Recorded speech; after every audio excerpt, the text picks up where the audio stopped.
Malgré la crise sanitaire et économique, les ventes de produits de vape s'approchent rapidement du milliard d'euros. Et tout porte à croire que sa dynamique devrait perdurer à moyen terme.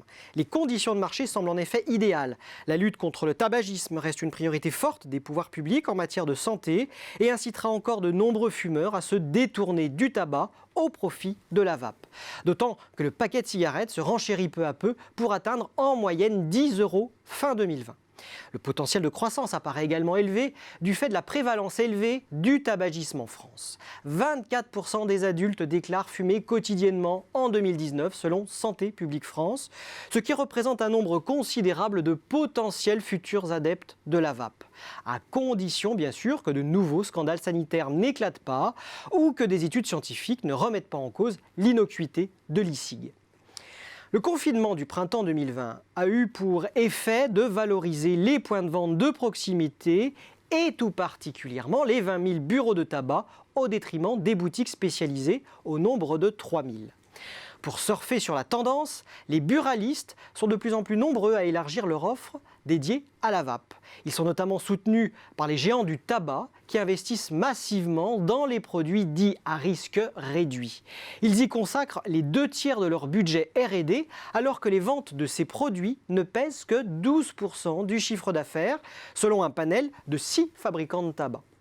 C'est pour eux un relais de croissance à défendre face au déclin annoncé du marché du tabac dans les pays occidentaux.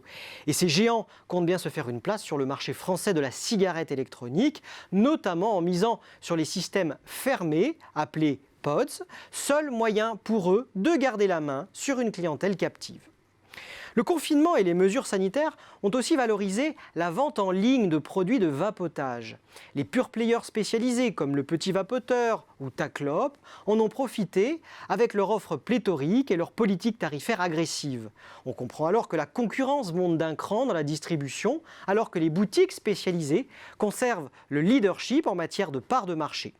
Tout l'enjeu pour ces acteurs sera de parvenir à fidéliser les passionnés de l'e-cig tout en maintenant une stratégie de conquête ambitieuse, incontournable sur un marché qui ne cesse de faire de nouveaux adeptes. Les spécialistes comme Jewel, Vapostore ou Clopinet poursuivent ainsi l'extension de leur réseau, déjà fort de plus d'une centaine de points de vente chacun.